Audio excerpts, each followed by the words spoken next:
महाभारत काल में शिशुपाल के चैती राज्य का भाग था।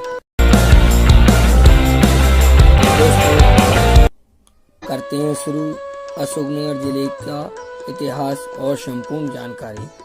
दोस्तों, जैसा कि आपको पता है कि भारत का हृदय प्रदेश मध्य प्रदेश को कहा जाता है, उसी मध्य प्रदेश का एक जिला है अशोकनगर। वर्तमान अशोकनगर जिले का क्षेत्रफल महाभारत काल में शिशुपाल के चैती राज्य का भाग था एवं जनपद काल में चैती जनपद था।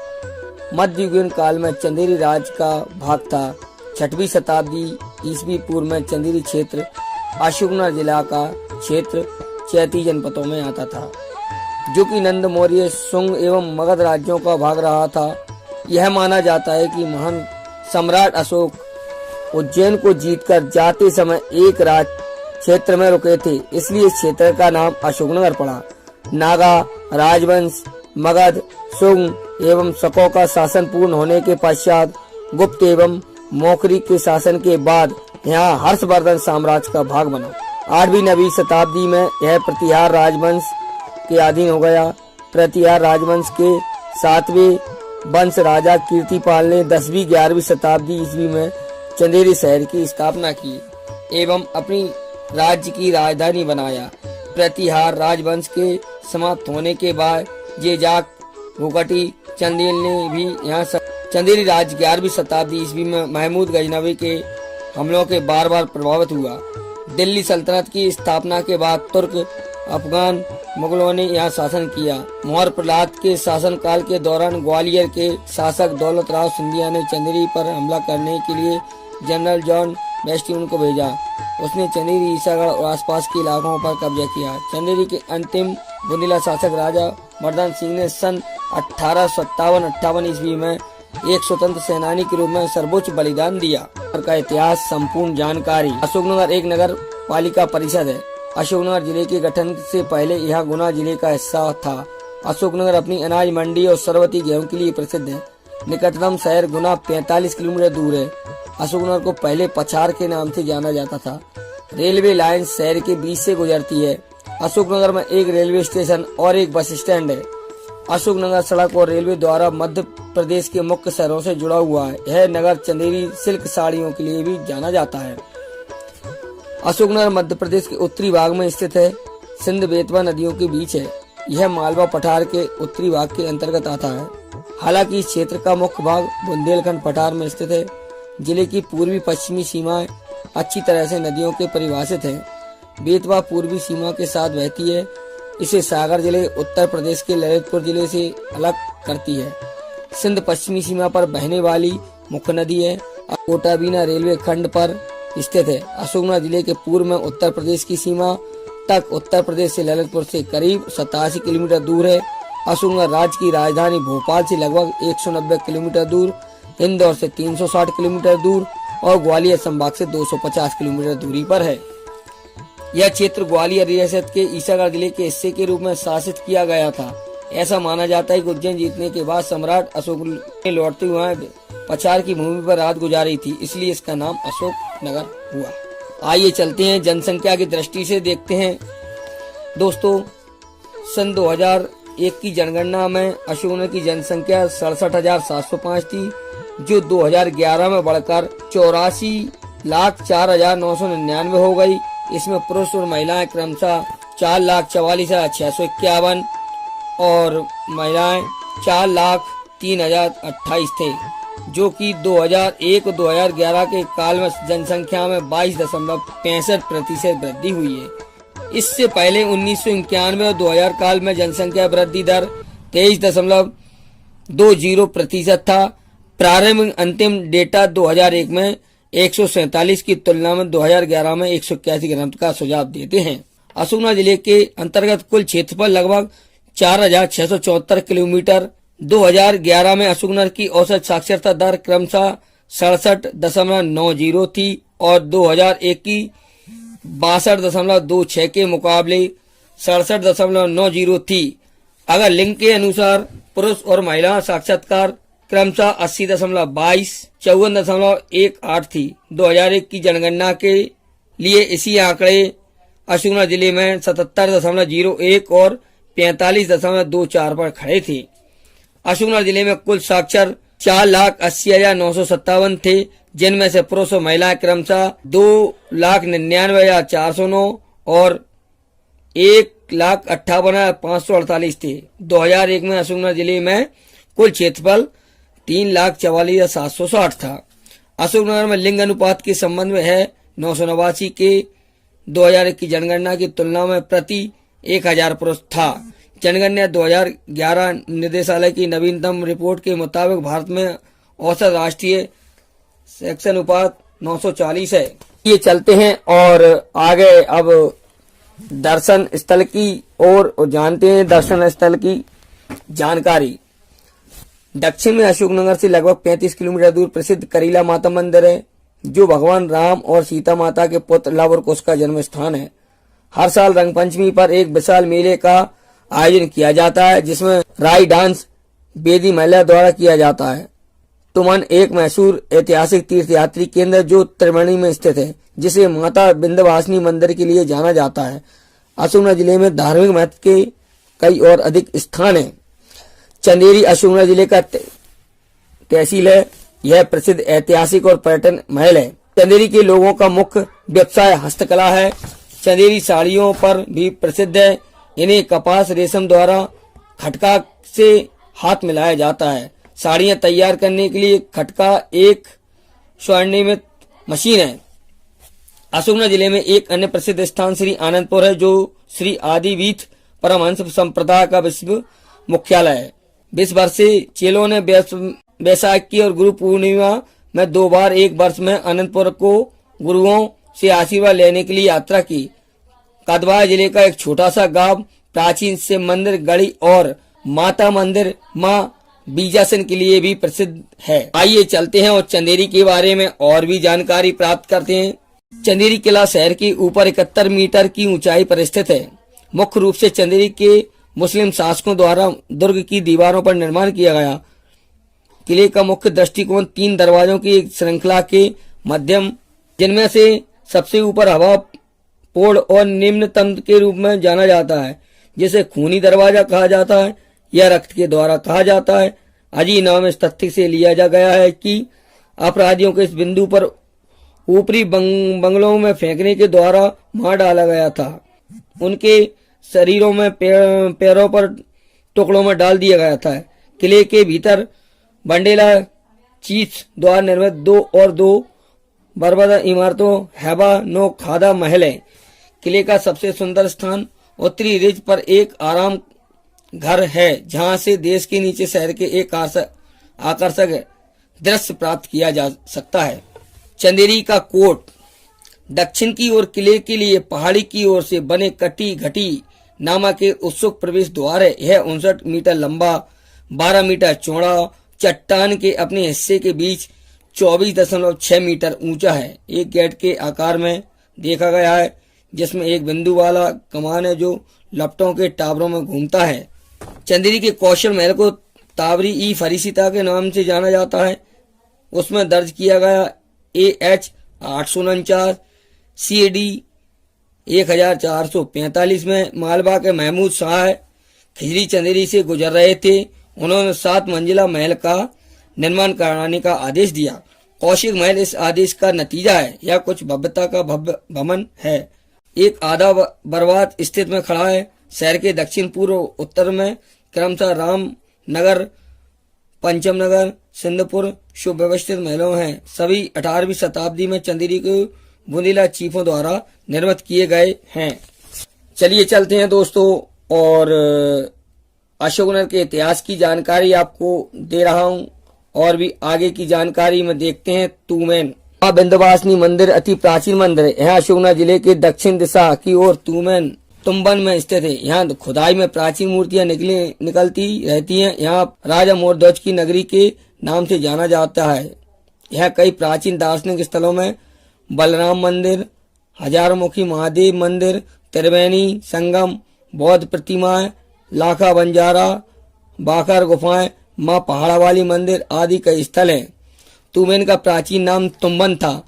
सन 1970 और 72 में पुरातत्व विभाग के द्वारा है। जब खुदाई की गई तब यहाँ 30 फुट नीचे जमीन में तांबे के सिक्कों से भरा एक घड़ा मिला। कई प्राचीन मूर्तियां, मनुष्य के ढांचे एवं कई प्राचीन अवशेष यहाँ से प्राप्त हुए। सभी अवशेषों को सागर विश्वविद्यालय में, कुछ गुजरी महल ग्वालियर में रख दिया है। फिर भी यहाँ कई प्राचीन मूर्तियां जो तूमेन संग्रहालय में है। वर्तमान में आज भी अगर इस ग्राम की खुदाई की जाए तो यहाँ कई सारे प्राचीन अवशेष प्राप्त होंगे। तूमेन त्रिवेणी नदी का इतिहास है। प्राचीन काल में अलीलपुरी जी महाराज रोज अपनी साधना के अनुसार स्नान करने के लिए प्रयाग इलाहाबाद जाया करते थे। एक दिन गंगा माई प्रसन्न हो गई और बोली, मांगो भक्त क्या चाहिए। माँ, अगर आप प्रसन्न हैं तो माँ मेरी कुटिया को पवित्र कर दीजिए। गंगा जी तूमेन में गुप्त गंगा के नाम से जानी गई और 3 नदियों का संगम हुआ, उर्मिला, सोबत, अखेबर। आज भी है जो लोग इलाहाबाद नहीं जा पाते वे तूमेन त्रिवेणी में आकर गोता लगाते हैं। तूमेन में हर वर्ष मकर संक्रांति पर मेले का आयोजन भी होता है। तूमेन अपने इतिहास में मशहूर है। इसका लेख किताबों में मिलता है। तूमेन मंदिरों के लिए भी जानी जाती है। यहाँ जहाँ पर कारों खुदाई वहाँ पर निकलती है मूर्तियाँ।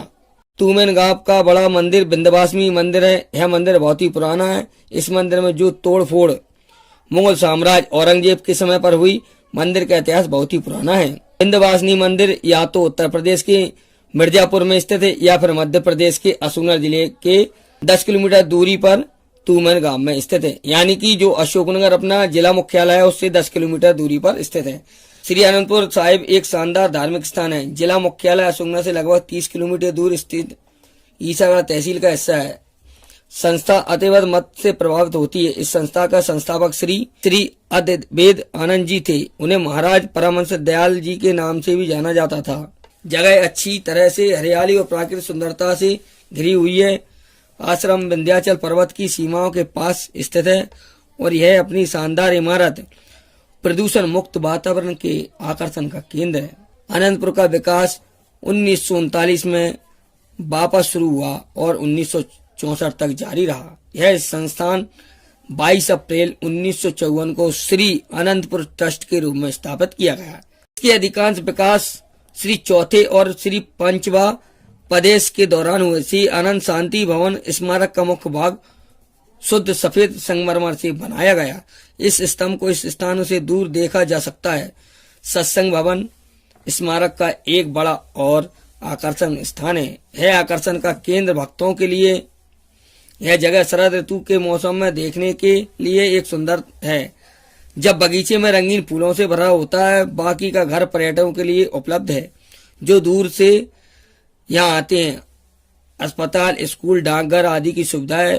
प्रसिद्ध टीवी शो कूच से लौग कांग्रेस की प्रसिद्ध में कीर्ति का कामरा इस जगह के है। दोस्तों चलिए चलते हैं थुबोंजी की ओर। थुबोंजी यहाँ तीर्थ यात्रियों को शांति, अहिंसा, अस्वाभाविक मस्तिष्क की मालिश प्रदान करने वाले 26 बहुत खूबसूरत मंदिरों का एक समूह है। थुबोंजी को प्रसिद्ध व्यापारी श्री पददाह की अवधि के दौरान ज्ञान में आया था। यह कहा जाता है कि श्री पददाह धातु टिन में काम कर रहा था और जब उसने अपनी धातु टिन ढाल लिया तो इसे चांदी में बदल दिया गया था। इतने सारे चमत्कारी और आकर्षक मूर्तियों के साथ 26 खूबसूरत और विशाल मंदिरों का एक समूह है। मंदिर नंबर 15 उनमें से मुख्य है। यह पर बड़े मंदिर के रूप में जाना जाता है। भगवान आदिनाथ के 28 फीट ऊंचे अद्भुत महाकाव्य के साथ पवित्रता पद में स्थित विक्रम संवत 1672 में स्थापित किया गया। अतिशय यहाँ कहा जाता है कि रात में कई संगीत वाद्यों की आवाज सुनाई देती है, क्योंकि स्वर्ग के देवता प्रार्थना और पूजा के लिए यहाँ आते हैं। यहाँ भी कहा जाता है कि इस उच्च शैव हनि को पूरा करने के बाद बहुत से भक्त इस स्थिति में खड़े होने में, इसे स्थापित करने में असमर्थ थे। इस रात समारोह के प्रमुख ने एक सपना देखा और अगली सुबह उन्होंने सपने में कोलोसस की पूजा की और फिर अकेले रखा। उच्च राजकुमार खड़े सार्वजनिक उपस्थित ने चमत्कार के साथ इस चमत्कार को देखा। मंदिर भगवान पार्श्वनाथ जैन मंदिर सिर पर एक बहुत ही कलात्मक सर्वहुड के साथ 1864 में BS 1864 में स्थापित भगवान पार्श्वनाथ 23वें तीर्थकर का एक शानदार 15 फीट ऊंचा कोलोसस है। दोस्तों अब जानते हैं अशोकनगर जिले के भौगोलिक। अशोकनगर समुद्र तल से 507 मीटर यानी कि 1640 फीट की ऊंचाई पर स्थित है। यह पठार क्षेत्र में इसमें कृषि स्थलाकृति है। पठार डेक्कन टैप्स का एक विस्तार है जो कि क्रेटेशियस अवधि के अंत में 60 से 68 मिलियन वर्ष पूर्व 6-7 के बीच बनता है। इस क्षेत्र में मिट्टी का मुख्य वर्ग काला भूरा और भतोरी पत्थर मिट्टी है। क्षेत्र की ज्वालामुखी मिट्टी की तरह की मिट्टी बेसलाइट की उच्च लोहा सामग्री को अपने काले रंग का रंग देती है जिसे बनाया जाता है। नमी अवधारणा के लिए इसकी उच्च क्षमता की वजह से मिट्टी को कम सिंचाई की आवश्यकता होती है। अन्य दो मिट्टियों के प्रकार हल्के होते हैं और रेत का अधिक अनुपात होता है। वर्ष के लोकप्रिय रूप से 3 मौसमों में बांटा गया है। गर्मियों में बारिश और सर्दी, ग्रीष्मकालीन चैत के महीनों में जेठ मध्य मार्च के मध्य मई तक। गर्मियों के महीनों के दौरान औसतन दैनिक तापमान 35 डिग्री सेल्सियस है जो आमतौर पर कुछ दिनों में 46 डिग्री सेल्सियस तक बढ़ सकता है। बरसात का मौसम जून के मध्य की पहली बारिश से शुरू होता है और अश्विन सितंबर के मध्य तक फैली हुई है। दक्षिण पश्चिमी मानसून के दौरान ज्यादातर बारिश गिरती है और पश्चिम में लगभग 100 सेंटीमीटर से पूर्व में लगभग 165 सेंटीमीटर की दूरी है। अशोकनगर और आसपास के इलाकों में हर साल 140 सेंटीमीटर बारिश होती है और बढ़ती अवधि 90 से 150 दिनों तक होती है, जिसके दौरान औसत दैनिक तापमान 30 डिग्री सेल्सियस से कम है, लेकिन शायद ही कभी 20 डिग्री सेल्सियस से नीचे गिरता जाता है। शीतकालीन 3 सत्रों में सबसे लंबे समय तक है जो लगभग 5 महीने तक फैलता है। मध्य अश्विन से फाल्गुन यानी अक्टूबर से मध्य मार्च तक औसतन दैनिक तापमान 15 डिग्री से लेकर 20 डिग्री सेल्सियस तक होता है। हालांकि कुछ रातों पर यह 5 डिग्री सेल्सियस कम हो जाता है। कुछ किसानों का मानना है कि पौष माह माघ माह के महीनों के दौरान कभी कभी शीतकालीन सावर मावट के रूप में जाना जाता है। अशोकनगर जिले की जलवायु उप उष्ण कटिबंधीय है। ग्रीष्म काल में तापमान 47 डिग्री सेल्सियस तक पहुंच जाता है। चलो चलिए चलते हैं और जानते हैं अशोकनगर जिले की समस्याएं। जैसे कि रेलवे लाइन शहर में मध्य से गुजरती है और दोनों आबादी वाहनों की संख्या बढ़ रही है। यह वास्तव में एक बड़ी समस्या है जो कि क्रॉसिंग के एक तरफ से दूसरी ओर जाना है। यद्यपि 995 में बनाया गया एक अति पुल है, फिर भी लोगों को कई समस्याओं का सामना करना पड़ रहा है क्योंकि पुल रेलवे क्रॉसिंग से काफी दूर है और लोग गड़गड़ाहट करते हैं और गेट बंद होने पर भी रेल लाइन को पार करते हैं। 2005 में एक अंडरब्रिज प्रस्तावित किया गया था, लेकिन यह जल्द ही शुरू होने की संभावना नहीं है। इसलिए निर्वाचित मंत्री ने छोटे से अस्थिर पुल का प्रस्तावित किया है। रेलवे क्रॉसिंग पर कई दुर्घटनाएं हुई। कुछ पहले वर्षों एक छोटा रेलवे ओवर ब्रिज बनाकर तैयार हुआ जिसमें कुछ हद तक ट्रैफिक से निजात मिला। वर्ष 2010 में नागरिकों को शहर से इतिहास में पहली बार पानी की कमी की समस्या का सामना करना पड़ा क्योंकि कृषि आवश्यकता के कारण कम वर्षा और अमाई तालाब की अधिक जल निकासी के कारण। दोस्तों साथ ही जैसा कि पता है वर्तमान समय में अशोकनगर जिले में एक और पुल बना दिया गया है। पुल भी बन चुका है। और अशोकनगर जिले में यातायात की क्या स्थिति है? अशोकनगर में अच्छे परिवहन फिजिकल है। यह राज्य के मुख्य शहरों के साथ ही रेलवे और सड़क मार्ग द्वारा भारत के आसपास के शहरों से जुड़ा हुआ है। पश्चिमी मध्य रेलवे के कोटा बीना रेलवे अनुभाग पर स्थित है।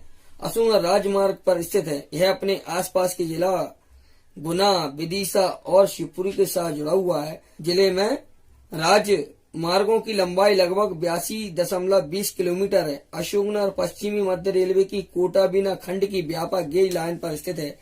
एक अन्य रेल लिंक जैसे जिले में कुल रेल लंबाई लगभग 141 किलोमीटर है। अधिकतम मार्ग 1.27 है। हाल ही में कोटा बीना उज्जैन, इंदौर, जोधपुर, जयपुर, अहमदाबाद, भोपाल, सागर, दमोह, जबलपुर, दुर्ग, वाराणसी, गोरखपुर, दिल्ली, देहरादून, दरभंगा, कलकत्ता, चेन्नई, भागलपुर, विशाखापट्टनम, ग्वालियर के लिए उपलब्ध हैं। दोस्तों अशोकनगर जिले के कुछ महान हस्तियां भी हुई जिनमें गणेश शंकर विद्यार्थी हुए, गिरजा कुमार माथुर हुए और श्री कृष्ण सरल हुए। दोस्तों, ऐसे ही कई धार्मिक स्थल और पुरातत्व के अवशेष अशोकनगर जिले में हैं, जिनमें से कुछ कदवाय में है, जिसमें कदवाय की गढ़ी और मुरायदे आदि कई तरह की जानकारियां कदवाय में भी अवशेष में पड़ी हुई हैं।